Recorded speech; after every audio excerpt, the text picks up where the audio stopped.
Hello there guys, welcome back to a short online tutorial. Today we're based in Adobe Illustrator and of course is Jack from Blue Sky Graphics. What I would like to do today guys is show you the three main options that you need to use and know when it comes to using gradients within Illustrator. Gradients are very popular at the moment and they're making a resurgence within the graphic design world. And what I want to do is show you different styles and different techniques of how to use the gradients option within Adobe Illustrator.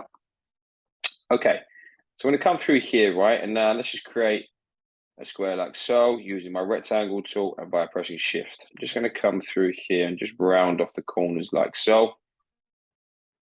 And we have our first shape. Now, how would we apply gradient to this particular option? You can come to your little option here, which is gradient, and then you have the option now of applying a gradient. Automatically, your gradient window will appear. If it doesn't and you can't find it, it's always situated in window gradient. This is our gradient tool. Shortcut for this tool is the letter G, which allows you to manipulate the angle of the gradients. Typically, you never see gradients going like that. There's always a nice sort of angle to the gradients, like so, if you're using the first type, which is called linear. Let's change the colors now so we can come through and build our gradients to suit our required needs. As you can see, we have two color stops here. Doesn't necessarily mean you can only have two. You can have as many as you like. As you can see, I just clicked on the bar there and I've applied a new stop. Let's build this. Wonderful. And yeah, again, like I say, you can use your gradient tool here to dictate the angle. Another benefit of using gradients within Illustrator is that you can apply gradients to strokes. Let me come through now and increase the size of the stroke quite heavily. And if we make sure we come into our stroke option there, as you can see, we can apply a gradient to a stroke. What this then allows us to do is apply a gradient stroke within stroke. You can apply gradient along stroke, or you can align gradient across stroke, like so, and create some really cool effects, like so. Okay.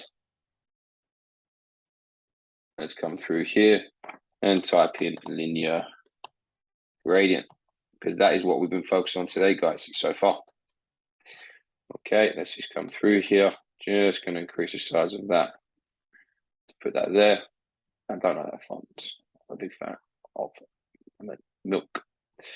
Okay, so the next gradient we have, I'm just duplicating that shape there. Actually, what we'll do is start off afresh. Let's get a ellipse tool, and I'm just going to press Option to resize from the center point and Shift to keep it nice and proportionate. Let me remove that stroke there.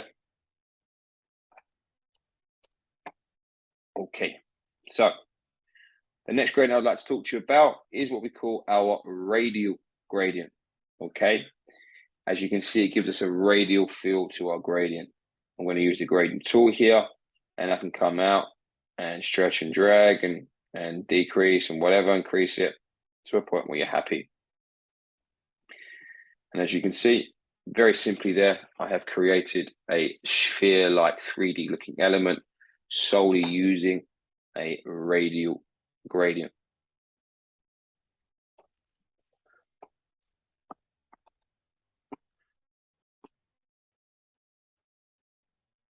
So we have spoken about radial gradients,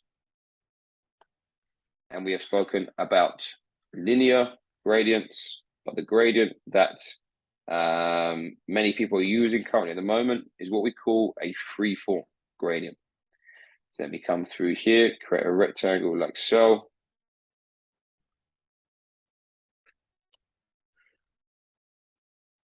Yeah, again, just round up the corners. Now, how does this work? This here is our freeform option, like so, okay?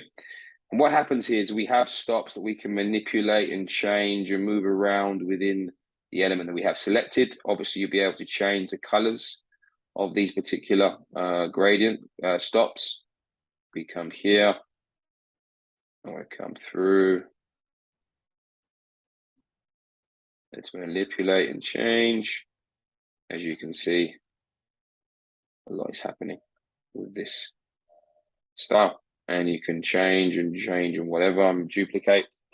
You have the options here in the gradient window to use the line option, so you can come through here and create a sort of a wavy line, like similar to the sense of how the curvature tool works.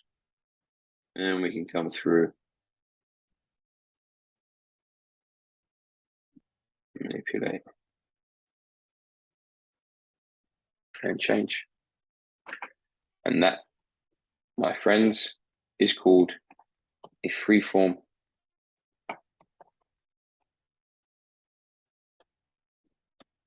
gradient. So guys, these are the main three types of gradients that are out there to be used within Adobe Illustrator. Get to know all three because you'll be able to create some really cool and interesting stuff. Thank you very much, guys. Take care, and I'll see you next time.